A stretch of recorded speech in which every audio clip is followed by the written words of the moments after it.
Ama, samahan niyo po kami sa umagang ito sa aming pagtalakay.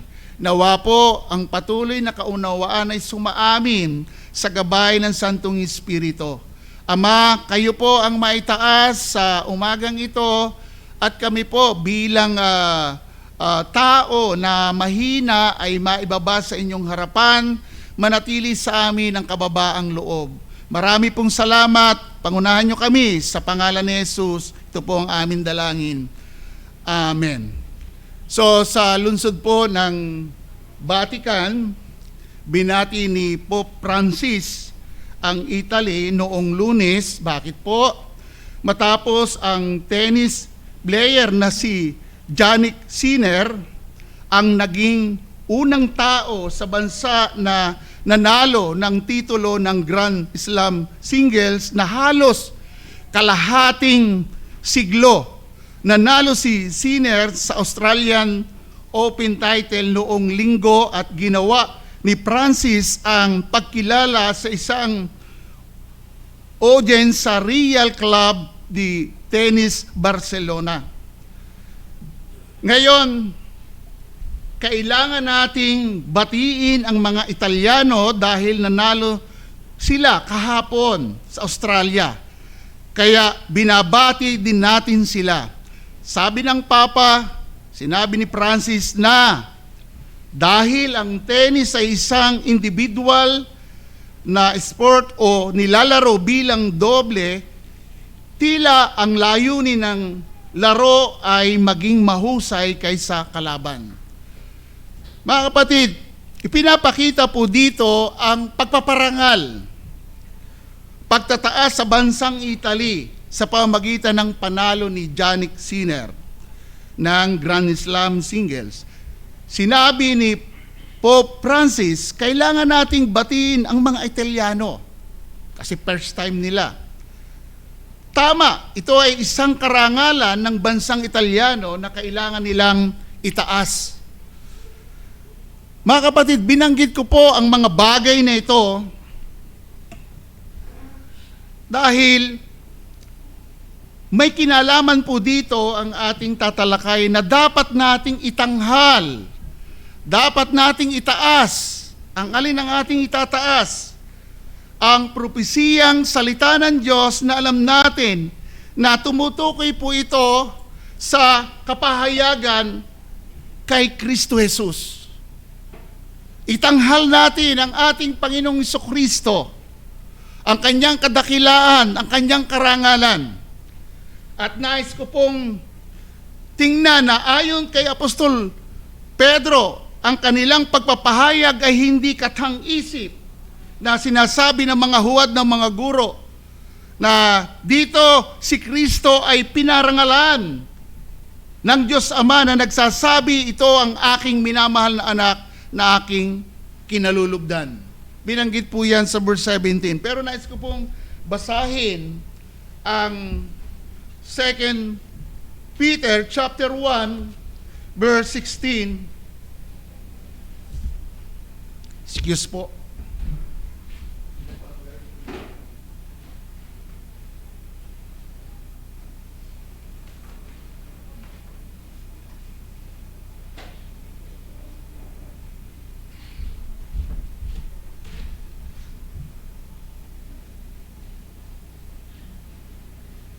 Blood pa rin. Sige, sorry po. So basahin po natin. Sabi po sa 2 Peter chapter 1 verse 16.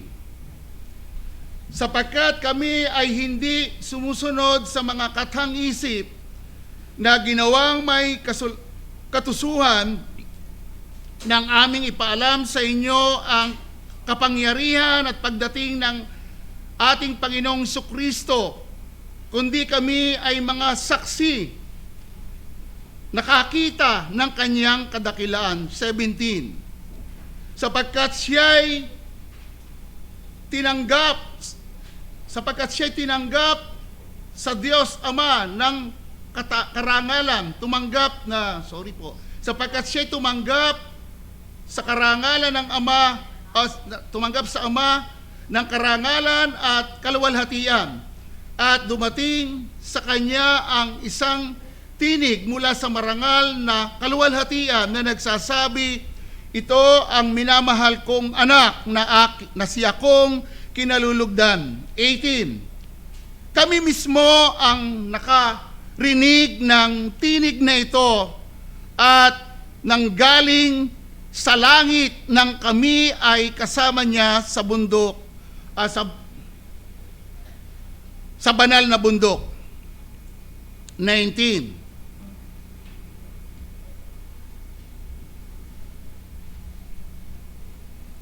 Kaya't mayroon kaming salita ng pagpropesiyang na lalong tiyak. Mabuti ang inyong ginagawa kung ito'y inyong pagtutuunan ng pansin gaya sa isang ilawang tumatanglaw sa isang dakong madilim hanggang sa pagbubukang liwayway at ang tala sa umaga ay sumilang sa inyong mga puso. 20. Una sa lahat, dapat ninyong malaman ito na walang propesiya ng kasulatan na nagmula sa pansariling pagkakapahulugan. Sapagkat walang propesiya na dumating kailanman sa pamagitan ng kalooban ng tao, kundi ang isang taong inudyukan ng Espiritu Santo ay nagsalita mula sa Diyos. So mga kapatid, excuse lang po, medyo nagbablurred yung mata ko. Sandali lang po. Mas lalakihan ko po yung ano.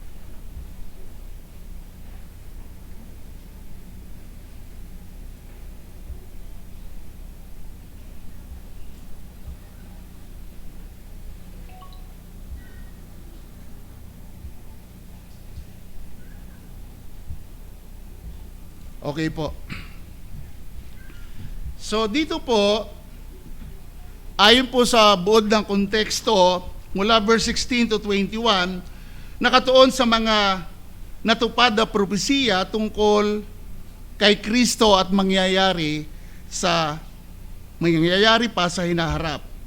So itinuro ni Pedro ang kanyang nasaksihang karanasan sa pagbabagong anyo bilang kumpirmasyon po na totoo ang mga hulang iyon.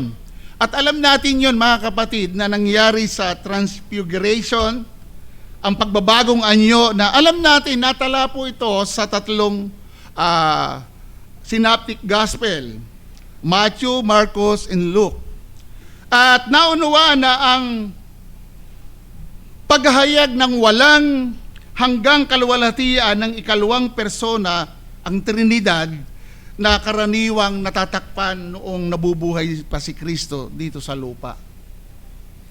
So mga kapatid, bilang resulta, alam natin o alam ni Pedro na ang mga hulang hindi pa matutupad ay mangyayari balang araw. Mangyayari po yan. So, kabilang dito ang mga hula sa pagbabalik ni Kristo bilang hukom at hari. At nilinaw natin na nakaraan sa verse 3 to 11 na nagbibigay diin ng pangangailangang mamuhay sa kabanalan o banal na pamumuhay upang mas lalong matiyak ang pagpasok natin sa kaharian ng Diyos. So alam natin, mayroon tayong kasiguraduhan sa pamamagitan ni Kristo, pero kailangan po ng ebidensya. At tiningnan natin yan mga kapatid, hindi ito nangangahulugan ng ating pagkatubos ay batay sa sarili nating pagsisikap. Hindi po. So sa halip, ang pagmamalasakit sa kabanalan, ito po ay nagpapakita ng katiyakan ng paghirang ng Diyos na nag-iisang gumagarantiya sa ating makalangit na gantimpala. Makalangit na gantimpala. Yan po ay verse 10 to 11. Tiningnan natin yan. So ngayon po, ang pagkaalam na si Jesus ay babalik sa paghatol, ito po ay dapat mag-motivate sa mga hinirang na itaguyod po ang kabanalan upang sa pamagitan ng biyaya ng Diyos matanggap natin ang dakilang gantimpala na ito. Siguro po sa umagang ito, magandang pag-usapan natin ang God's Word as prophetic word exalted. Ang salita ng Diyos bilang propesiyang salita ay itinaas. So yun po yung ating titingnan at sa mensahe natin para may direksyon ang ating isipan sa pakikinig, ang matibay na batayan ng ating pinangahawakan sa pananampalataya ay ang salita ng Diyos. Bilang propesiyang salita, itinaas ay hindi mula sa kaisipan ng tao. Ito yung dinidini na Apostol Pedro. So mga kapatid, dalawang bagay ang gusto kong sabihin sa bawat isa. Una, ang katibayan ng kaluwalhatian ni Kristo. The evidence of Christ's glory. Mahalaga po at ipinakita po dito sa ating talata. Pangalawa, ang pagpapatibay ng salita ng Diyos. Na alam natin, ang salita ng Diyos ay hindi galing sa karunungan ng tao, kundi galing talaga sa Diyos, sa gabay ng Santong Espiritu at pinapakita ng ating talata. So mga kapatid, aside doon sa ating main point, iugnay natin unang-una yung the power in coming for our Lord Jesus Christ. Tingnan natin ito. Kinote ko po yung kay John Calvin, pero bago po yon, nais ko pong basahin yung verse 16. Sabi po sa verse 16, sapagkat kami ay hindi sumusunod sa mga katang-isip na ginawang may katusuhan ng aming ipaalam sa inyo ang kapangyarihan at pagdating ng ating Panginoong Jesucristo, kundi kami ay mga saksing nakakita ng kanyang kadakilaan. Pero tingnan muna natin yung power and coming of our Lord Jesus Christ. Sabi po ni John Calvin, kinote ko po ito sa kanyang komentary, ganito po ang pagkakabanggit niya. Ang kapangyarihan at ang pagdating, walang alinlangan na sinadya niya sa mga salitang ito na isama ang diwa ng Ebanghelyo. Dahil tiyak na wala itong nilalaman maliban kay Kristo, kung saan nakatago ang lahat ng mga kayamanan ng karunungan. Ngunit, malinaw niyang binanggit ang dalawang bagay na si Kristo ay nahayag sa laman at ang kapangyarihang yon ay ipinakita niya. Kaya gusto kong tingnan muna natin bago tayo dumako doon sa Christ's glory, yung ebidensya ng Christ's glory, yung power in coming, yung first coming with power from the gospel. Yung unang pagdating ni Kristo na mayroong kapangyarihan, taglay, ang Ebanghelyo. Ang mga apostol po ay nagpahayag ng kapangyarihan na si Jesus na magligtas at magpapanatili nito, mga kapatid. Maliwanag po, ayon kay Apostol Pablo, na hindi niya kinahiya ang Ebanghelyo. Alam natin ang Ebanghelyo, ang kamatayan at muling pagkabuhay ni Kristo. Anong sabi sa Roma, chapter 1, verse 16? Sapagkat hindi ko kinahihiya ang Ebanghelyo ni Kristo, sapagkat ito ang kapangyarihan ng Diyos sa ikaliligtas ng bawat sumasampalataya, una sa Hudyo at gayon din sa Griego. Ang Ebanghelyo ang kapangyarihan ng Diyos. Kaya sa kanyang pagdating, dala-dala ang Ebanghelyo at siya mismo ang Ebanghelyo, siya ang salita, siya ang mabuting balita, siya ang nabayubay sa cross, kaya mayroon pong power. Sa unang pagdating pa lang, bumabago ng buhay at sino mang makikinig. Na si Kristo ay nahayag sa laman, alam natin yan, siya po ay nagdusa, nagkatawang tao, at ang kapangyarihan ng pagliligtas sa mga makasalanan, ipinakita niya ang pagbabago sa mga tao. Ikaw, ako, kung talagang nasumpungan natin ang Ebanghelyo ni Kristo, babaguhin ang ating yung pangloob nating pagkatao. Kasi may power po. Ang sabi po sa 1 Peter chapter 1, siniyasat po ito ng mabuti. Anong kaligtasan ito? Kung babalikan natin yung 1 Peter chapter 1, pansinin po natin, verse 10 to 11. Gusto ko lang pong basahin. Sabi po sa verse 10, medyo nagbablur din yung mata ko, hindi ko alam.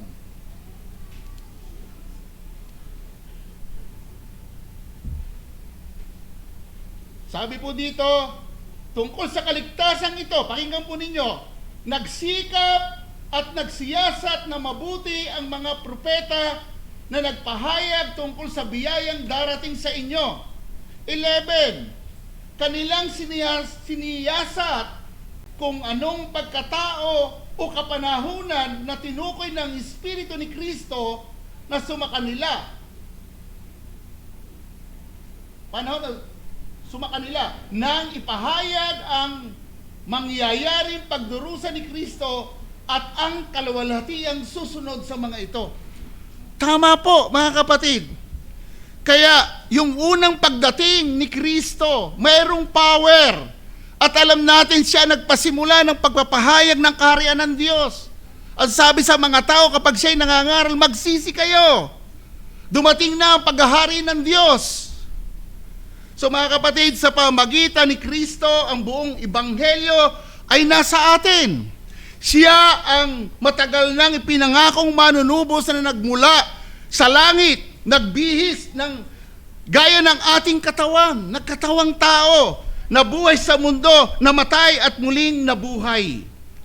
Ito po mga kapatid, masasabi kong pagbibigay ng isang malaking pag-asa natin, na maraming tao nawawalan ng pag-asa ngayon na nakatingin lang sa buhay, nakatingin lang sa mga bagay ng pangmundo, pero hindi nila alam na may higit na malaking pag-asa na ibinibigay ng Ebanghelyo na si Kristo. Kaya siya nagpunta dito sa lupa.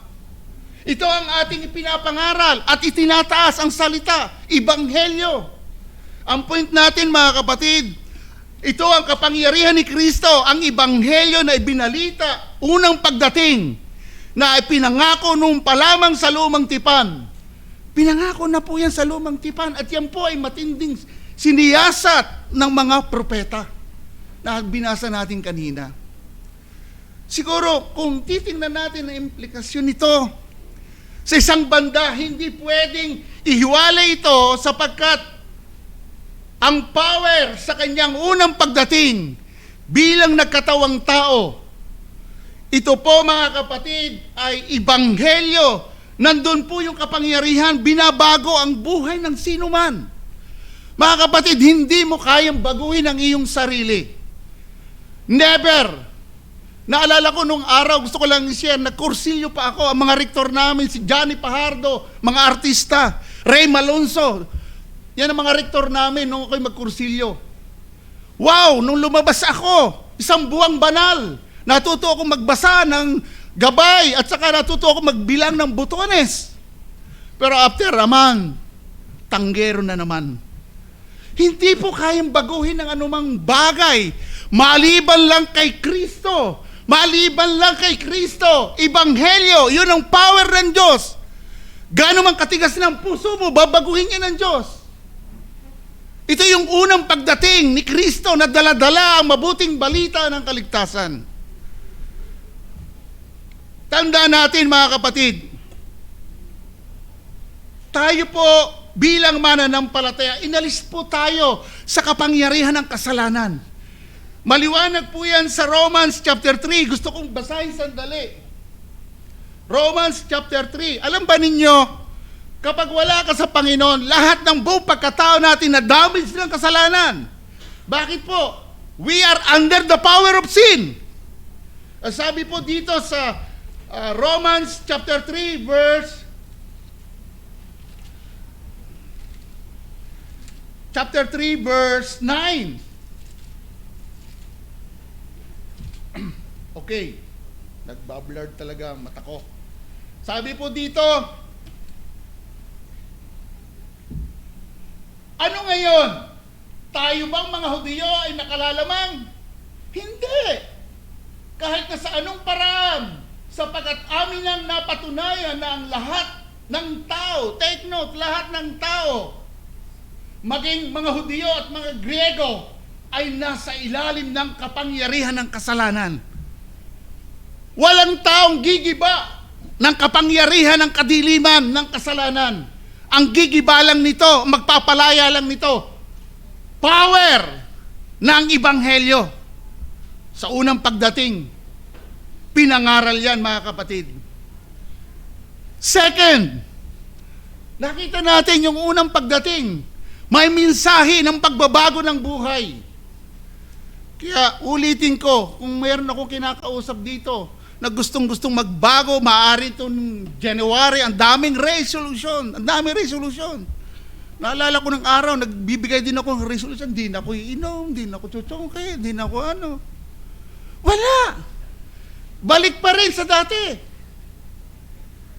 Ikalawa po, second coming with power to be fulfilled, glorification. Pangalawang pagdating na may kapangyarihan upang matupad ang pagluwalhati. So mga kapatid, kung papansinin natin ang sinabi ni Peter, pinatutunayan ng mga apostol na ang kanilang sinasabi ay hindi po haka-haka. Hindi po katang-isip lamang nila.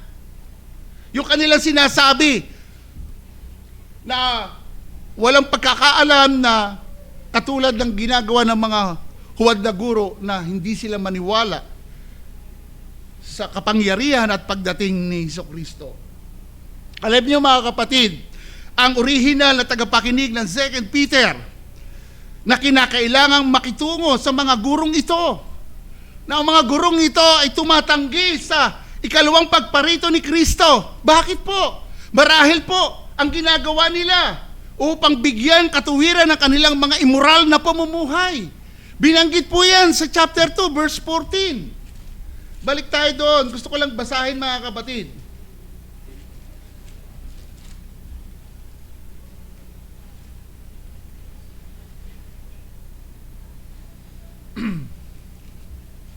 Chapter 2 po. Nawawala yata dito yung ano. Okay, ito po, sabi po sa chapter 2, verse 14. Pansinin niyo yung kanilang ano. Sabi po sa 14,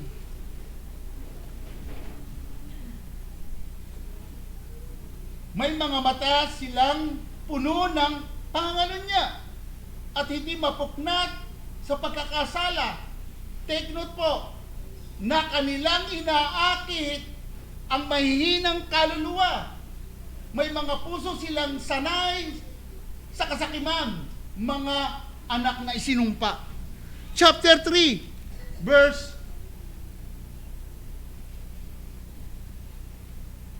3 po. Sabi po, una sa lahat, dapat ninyong malaman ito na sa mga huling araw ay darating ang mga manlilibak at lumalakad ayon sa kanilang sariling mga pagnanasa. So yun po mga kapatid. Inom lang po ako sandali. Nagbabard po mata ko.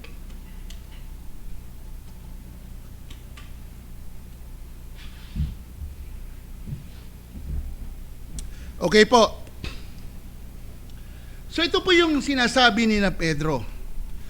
Sa talata ngayon mga kapatid, simulan ni Pedro ang pakikitungo sa mga gurong ito na ginigiit ang mga apostol ay hindi sumusunod at sinasabi nilang katang-isip lang ang kanilang sinasabi. So, nang ipangaral nila yung kalawang pagdating, hindi nila pinapaniwalaan. So sinasabi sa atin ng pahayag na ito, itinanggi ng mga huwad na guro na ito yung bisa ng mga nasaksihan ng mga apostol upang suportahan ang kanilang mga pahayag. Ang point natin mga kapatid, ito ang dahilan kung bakit gustong linawin ni na Pedro ang tungkol sa kanilang mga nasaksihan at nadinig. Hindi katang-isip. Bakit po? Ito yung ikalawa, eyewitness of Christ's glory. Kaya may evidence yung Christ's glory. Binanggit natin unang pagdating, pangangaral ng Ebanghelyo, Then yung kapangyarihan na, yung second coming na mayroong kapangyarihan pagtupad sa kanyang pagparito sa kaluwalhatian.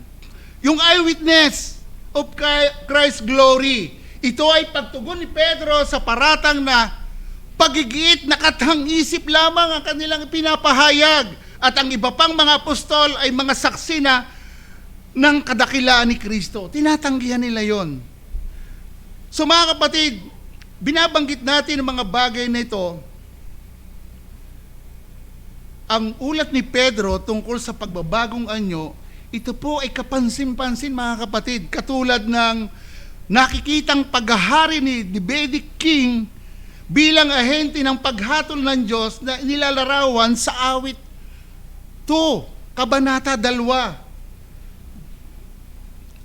Ang pagbabagong anyo ayon kay Pedro ay nagsiwalat ng likas na kaluwalhatian ni Kristo. At sa gayon po, siya ang pinakahihintay. Ano pong pinakahihintay? Davidic King. Siya yung hari ng mga hari. Dahil dito, gaya ng ipinangako sa awit 2, siya ay babalik sa paghatol. Ibig sabihin po sa makatuwid, inaasahan ng pagbabagong anyo ang pagbabalik po ni Kristo. May magaganap na pagbabagong anyo. Alam natin yan, sinabi ni Pablo sa taga-Pilipo, siya'y babalik para baguhin ang lahat. So mga kapatid, ang ikalawang pagdating ay hindi isang kata-kata lang o haka-haka lang. Gumagawang may katotohanan po ito na inaasahan na isang makasaysayang pangyayari. Magaganap po yung pagbabagong anyo na pinakita doon pa lang sa mga gospel. So mga kapatid, kung babasahin nyo Matthew 7, 1-5, kayo na lang po ang bumasa. Nasaksihan at nakita ng mga apostol ang pagbabagong anyo ng ating Panginoon, Hesukristo. Mga kapatid, ang kanilang patutuo, ang makatotohanan at hindi katang-isip lamang. Nasaksihan po ito ng mga apostol. Sino po? Si Pedro, si Santiago at Juan. Doon sa Transfiguration. So maaring itanong paano ang katotohanang nasaksihan doon ay magpapakita sa punto nating tinatalakay na ang Panginoong Hesus darating na may kapangyarihan. Dito, maaari tayong tumugon. Una po mga kapatid, pwede tayong tumugon dito. Una, na ang mga apostol na ito ay may ganong pananaw sa ating tagapagligtas sa kanyang kaluwalhatian. Dahil nasaksihan po nila upang kumbinsihin silang walang pag-aalinlangan na siya po. Sino siya? Siya ang Mesiyas. Siya ang Misaya. Pangalawa po, na ang pagbabagong anyo na yon ay naunawa na may kahalagahang pagtukoy sa pagdating ng tagapagligtas sa kanyang kaharian at sa kanyang kaluwalhatian. Na ito po mga kapatid ay dinisenyo upang maging paglalarawang paraan kung paano siya magpapakita sa atin. So mga kapatid, taglay niya ang kaluwalhatian at kadakilaan. Isa pang dapat nating tingnan na dapat nating panghawakan ito. Aside na talagang pinapatunayan ng mga apostol, nasaksihan ng 3 apostol, ang batindi po dito na dapat nating panghawakan ang kaluwalhatian ni Kristo, aside doon sa patutunga po ng mga apostol. Yung mensaheng galing sa langit. Anong mensahe galing sa langit? Ang sabi po sa verse 17, pansinin nyo, sapagkat siya'y tumanggap sa Diyos Ama ng karangalan at kaluwalhatian at dumating sa kanya ang isang tinig mula sa marangal na kaluwalhatian na nagsasabi, ito ang minamahal kong anak at siya kong kinalulugdan. Galing mismo sa Ama. Ito po ay matibay na ebidensya na kanyang glory, na mismo ang Amang nasa langit ay nagpapatunay, ito ang aking minamahal na anak na siya kong kinalulugdan. Message from heaven, verse 17. Si Kristo ay tumanggap ng karangalan at kaluwalhatian mula sa Ama. Kaya dapat po nating itanghal, dapat nating itaas si Kristo. Maliwanag na pinakita sa kanyang tatlong alagad ang banal na kadakilan at kaluwalhatian ni Kristo. Maliwanag po yun. Isang matibay, batayan ang kadakilan at kaluwalhatian ni Kristo, ang tinig mula sa marangal na kaluwalhatian ng Amang nasa langit. Naulitin ko, ito ang minamahal kong anak na siya kong kinalulugdan. Batay pa rin po sa sinabi ni John Calvin, ito ang aking minamahal na anak. Pagkatapos ay binanggit ni Pedro ang tinig na ito na para bang ito ay sapat ng nag-iisa bilang isang buong katibayan para sa Ebanghelyo. At makatarungan ito sapagkat kapag si Kristo ay ating kinilala bilang siya na sinugo ng Ama, ito ang ating pinakamataas na karunungan. Wow! Sinabi yan ni Pablo sa taga-Kolosas, sa kanya nakatago ang karunungan at kaalaman. Si Kristo ang karunungan ng Diyos. Maaring ikaw ay nag-aral, ang dami mong tinapos, matalino ka, summa cum laude ka, magna cum laude ka, matalino ka, natanggap mo yan sa iyong pag-aaral. Pero, kakaiba itong karunungan na ito kapag nakilala mo si Kristo. Sabi ni John Calvin, mayroon kang karunungan kapag nakilala mo si Kristo. Kakaibang karunungan yan, mga kapatid. Ang karunungan yan ay hindi lang dito sa lupa. Tatagos ito hanggang sa walang hanggang buhay. Yun po ang pinakamahalaga kapag nakilala mo si Kristo. So mga kapatid, kung kilala nga natin si Kristo, tayo na ang pinakamataas na mayroong karunungan. Na ang ipagmamalaki natin ay si Kristo sapagkat siya ang karunungan ng Diyos. So ang Ama mismo ang nagsabi, minamahal ko itong anak na ito.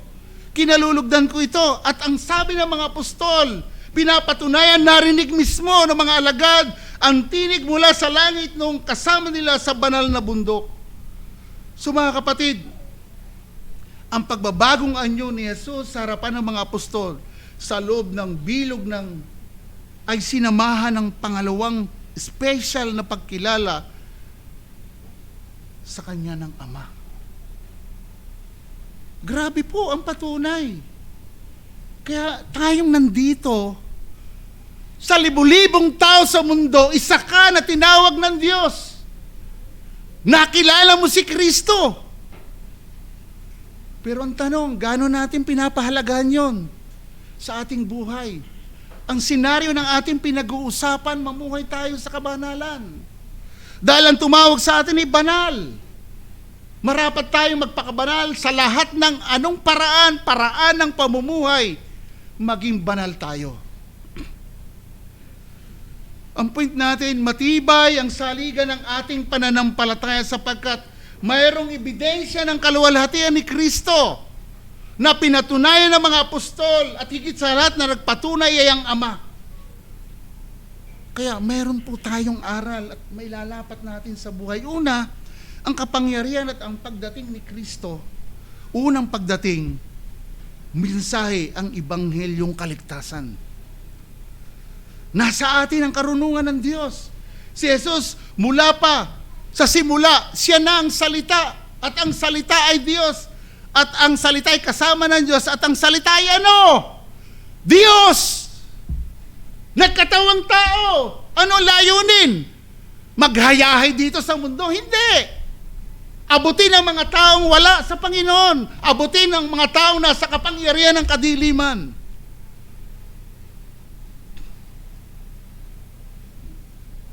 Pakaisipin mo yon kung nandito ka.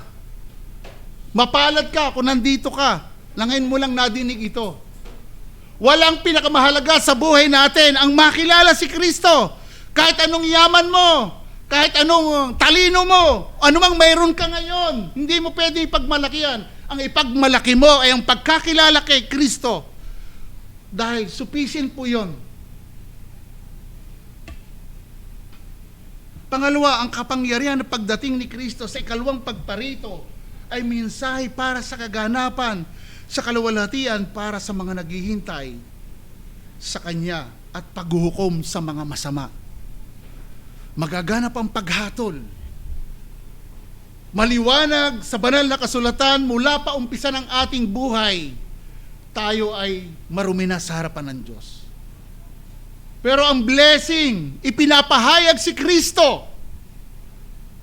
Pinapakita na ngayon yung palang kanyang kaluwalhatian. Mga kapatid, bago tayo dumako dun sa puntong ikalawa, pakaisipin natin sa buong buhay natin, gaano mo kakilala si Kristo? Gaano mo siya pinapahalagan sa iyong buhay? Alam natin, madaya ang mundo, di ba? Madaya ang ating sarili. Madaya ang ating kaisipan. Pero sana, mangibabaw sa buhay mo si Kristo. Sa patuloy na hamon ko po, mga kapatid, manindigan tayo sa matibay na ito, na tayo ay tinitiyak sa mga patunay na ito ang dapat na mag-motivate sa atin. Sa mga mananampalataya, mas lalo tayong magsikap sa pamumuhay sa kabanalan. Dahil ang Diyos po ay banal. Grabe po ang ginawa ng Diyos sa atin. Marumi tayo, hindi tayo karapat-dapat sa kabanalan ng Diyos. Naalala niyo si Peter, naghulog sila sa dagat, magdamag na naghuhulog ng lambat, walang nahuli. Pero sinabi ni Christ, ihulog mo, nakahuli ng marami. Pagharap kay Kristo, lumayo kayo sa akin, marumi ako. Si Isaias ganun din. Sana makita natin yung ating pagkamakasalanan, pero tinagpo ng Diyos yan. Ng Diyos Ama, na binigay ang isa-isang bugtong na anak para tayo abutin, hanguin sa tiyak na kapahamakan. Tiyak po yung kapahamakan kung hindi natin makikilala si Kristo. Hingin mo ang awa sa Diyos. Pangalawa po, the affirmation of God's Word. Ang pagpapatibay o pagpapatunay ng salita ng Diyos. Unang-unang titingnan natin, tiyak po yung prophetic word. Mababasa natin ngayon na hindi lamang tayo pinapatunayan sa mga nakasaksi, even yung sinasabi ng mga apostol, yung prophetic word, ang salita ng propesiya, binanggit po sa verse 19. Pakinggan po ninyo. Kaya't mayroon kaming salita ng propesiya na lalong tiyak. Mabuti ang inyong ginagawa kung ito'y inyong pinagtutuunan ng pansin, gaya sa isang ilawang tumatanglaw sa isang dakong madilim, hanggang sa magbubukang liwayway at ang tala sa umaga ay sumilang sa inyong mga puso. Una sa lahat, dapat ninyong malaman ito, na walang propesiya ng kasulatan na nagmula sa pansariling pagpapakahulugan. Wala po.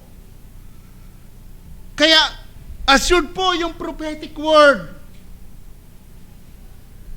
Hindi lamang tinitingnan ni Pedro ang hula sa lumang tipan bilang mas maaasahan kaysa sarili niyang patutuo. Dahil bilang apostol po, mga kapatid, ay sinabi rin niya ang mga salita ng Diyos.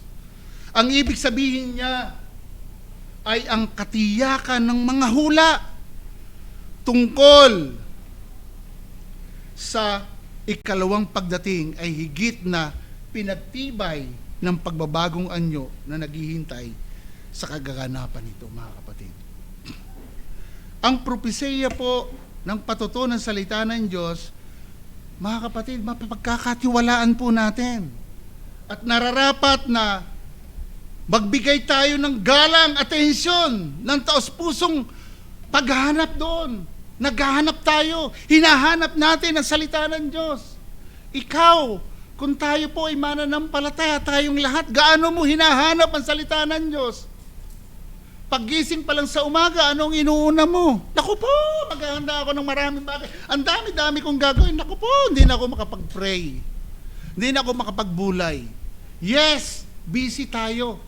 Pero kung ikaw ay buhay na sa Espiritu, buhay mo na ang salita ng Diyos, pagkain mo na yan. Paggising pa lang sa umaga, nagme-meditate ka na, nagbubulay ka na. Huwag mo munang intindihin yung mga bagay na uunahin mo sa umaga. Ang tama dyan, matulog ng maaga. Para pag nagising ng maaga, makausap mo ang Panginoon. Pagtulog pa lang, magpapasalamat ka sa buong maghapon. So mga kapatid, ito ang salita ng Diyos. Ang malaking pagpapala sa atin na nakasumpong ng liwanag. Tayo po ay patay sa Espiritu. Ang sabi ng Panginoon kay Nicodemo, malibang ikaw ay panganak na muli, hindi ka makapapasok sa kaharian ng Diyos. Baliktad pa ang pagkakaintindi, literal. Paano ang isang matanda ay makakapasok pa sa tiyan na kaya ng nanay? Espiritual ang pinag-uusapan. Itong binanggit po sa verse 19, pansinin nyo, kaya't mayroon kaming salita ng propesiya na lalong tiyak.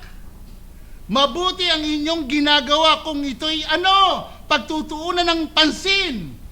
Gaya sa isang ilawang tumatanglaw sa isang dakong madilim hanggang sa magbubukang liwayway at ang tala sa umaga ay sumilang sa inyong mga puso. Wow! Gaya ng sinabi ko kanina, hindi mo kayang baguhin ang sarili mo. Ang kapanganakang muli o pagbuhay sa Espiritu, pagbabagong loob, hindi yang kaya kahit pa mapudpod ang tuhod mo sa kaluluhod. Kahit seryoso ka sa pananalangin mo, kahit ikaw ay tapat sa lahat ng bagay na ginagawa mo pang relihiyon, hindi kayang baguhin ang puso mo. Ebanghelyo ni Kristo, salita ng Diyos na pinapatunayan ng mga apostol, kapag ikaw ay nabuhay sa Espiritu, magliliwanag ang iyong pangunawa. Hindi lang magliliwanag, babaguhin ang puso mo, babaguhin ang lifestyle mo, magkakaroon ng direksyon ng buhay mo, tutungo ka sa direksyon ng Diyos, hindi direksyon mo. Blessing po yun sa atin. Napakapalad sa oras na ito, ang daming tao sa labas nagliliwaliw. Pero isa ka na nakaupo dyan na nakikinig ng salita ng Diyos, nawa ang habag at awa ng Diyos ay sumaiyo. Napatuloy tayong baguhin ang mga mananampalataya at magligtas pa siya nang hindi nakakakilala sa bawat isa sa Panginoon. So mga kapatid, ang propesiya ng salita o salita ng Diyos, siya po ang tumatanglaw sa madilim na buhay. Salamat sa Diyos, hinango ako sa lusak ng kadiliman ng kasalanan. Walang ginawa kundi inuman, tsongkian, pagbibisyo. Pero kayang baguhin yun ng Diyos. Hindi mo kailangan magpagod. Hindi mo kailangan sabihan, baguhin mo yan. Baguhin mo yan. Ang Diyos mismo mag-aalis niyan sa iyo, magugulat ka na lang, nilalayuan mo na. So mga kapatid, ang point natin, tiniyak ng mga apostol, lalo si Pedro, na totoo ang propesiya sapagkat hindi ito mula sa tao, hindi sa kanila. Ito yung ikalawang ugnay doon sa confirmation ng Word of God. God's Word moved by the Holy Spirit. 21. Sapagkat walang propesiya na dumating kailanman sa pamamagitan ng kalooban ng tao, kundi ang mga taong inudyukan ng Espiritu Santo na nagsalita mula sa Diyos. Yun. Kaya pag pinapakinggan mo ang Word of God, binabasa mo ang Word of God, nandoon ang banal na Espiritu na kumikilos sa puso mo. Naalala ko nung may dumating sa amin, 1985. Ang mahabang kwento ito. Hindi po, saglit lang. Kasi po ako, ang pinsan ko, seaman siya, pero kung kilala nyo si Boots Bellica, na nabilang ko yun, di po ba? Pero siya po ay may barko barko na kung saan ang trabaho mag-ibanghelyo sa Inter-Island, buong Pilipinas, umiikot. Ang pinsan buo ko, joint force kami kasi parehas ang birthday namin, December 25. Naghahakot kami ng maraming alak, inuman kami, kasi parehas kami may birthday. Pero una po siya nakakilala. Naging pastor siya. So madalit sabi po, nagdala sa amin ng gawain, pinsan, tugtugan mo naman ako, kasi marunong po ako mag-gitara, tugtugan naman mo kami. Hindi, pinsan, may inom ako. Hindi ka naman lasing. Tumutugtog po ako sa mga gawain. Pero hindi ko alam, yung pala ang unti-unting magkilos. Ang ibig ko sabihin, bakit ko binanggit ito, binigyan po ako nung song leader nila ng Bible. Brother Joey, Bible ko ito. Kami aalis, kasi missionary sila sa amin. Okay, kami aalis, sa iyo ito lagi mong basahin. Pero nagtataka ako, tuwing babasahin ko, ang bilis kong makatulog. Inaantok ako. Ba't kaya? Ano ba sinasabi ni sister? Basahin ko rin, ako'y maliliwanagan. Eh wala. Kahit di ako puyat na inaantok. Pero wag na nating gamitin sleeping tablet. Ang Bible. Bakit po inaantok? Kasi hindi ka born again. Kailangan mong madinig ang Ebanghelyo para ikaw'y mabuhay sa Espiritu. Tutubo ang pananampalataya. Ang pananampalataya galing sa pakikinig. At ang papakinggan, hindi kung kani-kaninong salita, kundi Ebanghelyo. Kamatayan at muling pagkabuhay ni Kristo. Itong sinasabi ng mga apostol na kinasihan ng Diyos. Ang salita ng Diyos. Ito ang ginamit ng kanyang lola, si Timothy, kanyang lola at kanyang nanay. Pinapaalala ni Pablo, Timothy, huwag kang lalayo sa itinuro ng iyong lola at nanay. Dahil ang salita ng Diyos ay maghahatid sa iyo sa kaligtasan sa pamagitan ng pananampalataya kay Kristo. Yun ang dinidin. Pagdating sa 17, ang salita ay kinasihan ng Diyos. Di ba? O 16. So mga kapatid, ang mga apostol po ay tinawag silang mga banal na tao ng Diyos. Dahil kinasihan po sila ng banal na Espiritu, mga tinawag sila. Hindi sila nangahas na ipahayag ang anuman sa kanilang sarili. Naging masunurin sila, sumunod sa gabay ng Santong Espiritu, patnubay ng Santong Espiritu. Kaya diniin sa verse 21, ipaalala sa atin na walang propesiya ng kasulatan na hindi sa sariling interpretasyon. So mga kapatid, sa halip na ang lahat ng mga hula sa kasulatan, nagmula po yan sa Diyos mismo. Alam nyo, kung babasahin nyo, na series ko po yun sa Israel. Kung naalala ninyo, pag binabasa ang kautusan nun, scripture, ilang oras sila nakatayo? Kung nababasa nyo, 6 na oras! Bilang paggalang sa salita ng Diyos.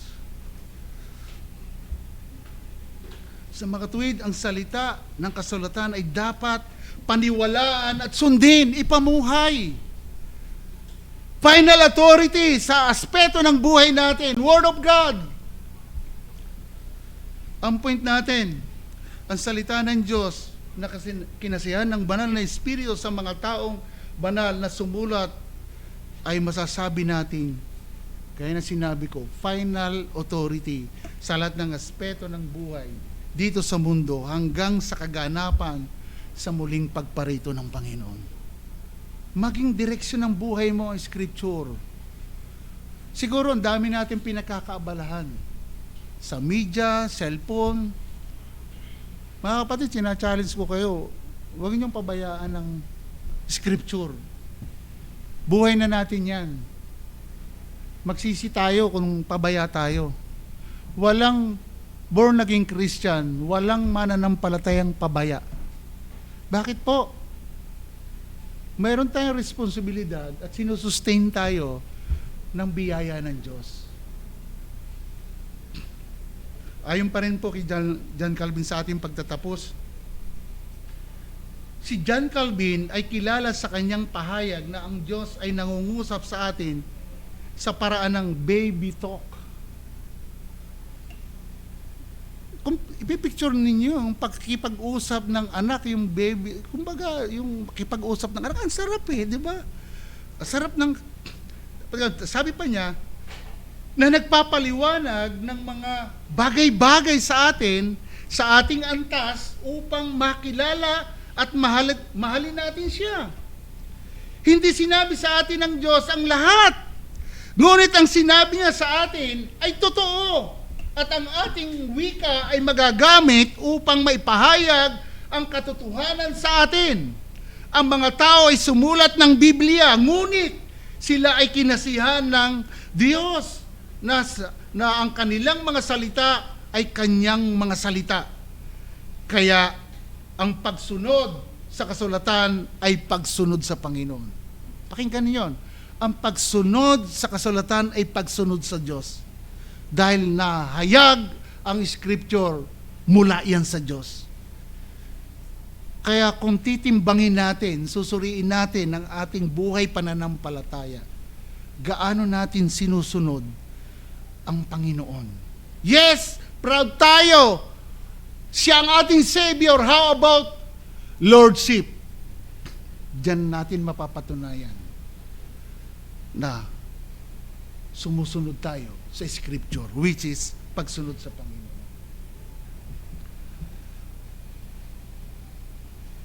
Mga kapatid, ang buhay Kristiyano ay pagpapatuloy sa pananampalataya hanggang sa pagbabalik ni Kristo.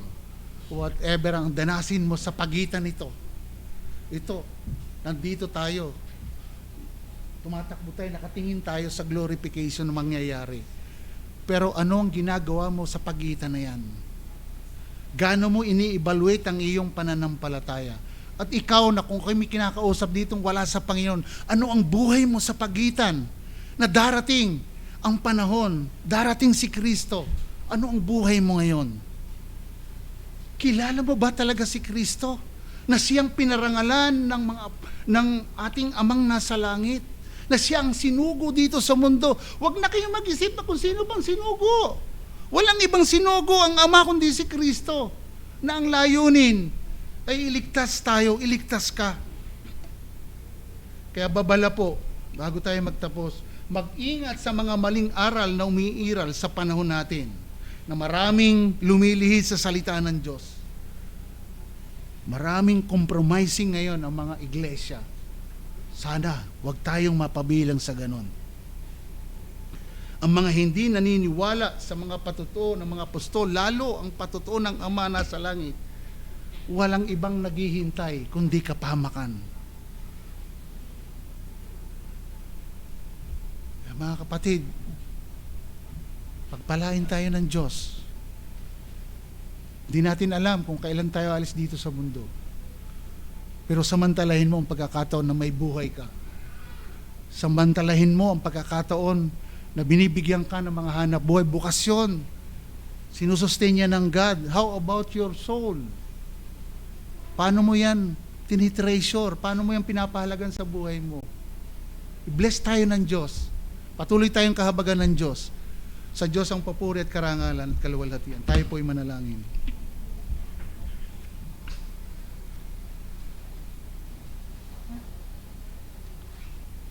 Ama, nandito po kaming muli sa inyong harapan na patuloy na nagpapasalamat sa mga anak mo na tinubos na inyong banal na dugo. Salamat po sa pagpapaalala. At kung kami ay nagiging pabaya sa mga tungkulin namin, alam namin sa aming pagtalakay dito sa aklat na ito, meron kaming responsibilidad. May dapat kaming gampanan upang kami magbunga bilang nakakilala sa inyo. Patawarin nyo kami kung kami may pagkukulang. Pagpapakita po na kailangan namin kayo dahil kami mahina. Pero hindi dapat kaming manatili sa ganong bagay na lagi kaming nagpapabaya.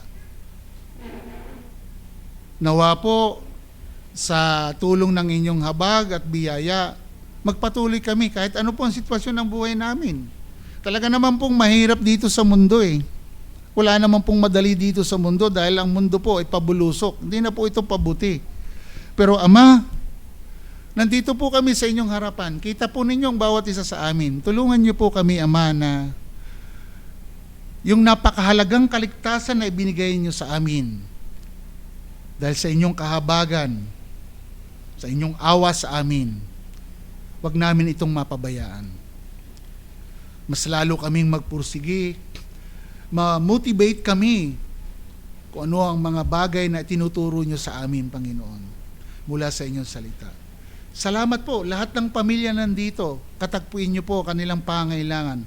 Di lang material, kahit po yung mga spiritual na bagay na napakahalaga, lagi nyo pong katagpuin. Patuloy kayong magligtas at tulungang sumampalataya sa Panginoong Hesukristo. Ipakita ang pagiging makasalanan mula sa inyong salita at mag-repent. Dahil sinabi mo sa inyong salita, pinag-uutos nyo sa lahat ng tao na magsisi, sumampalataya sa aming Panginoong Hesukristo. Pagpalain nyo po kaming lahat, manatili kami sa diwa ng inyong presensya sa umagang ito. Ito po ang aming dalangin sa pangalan ni Jesus. Amen.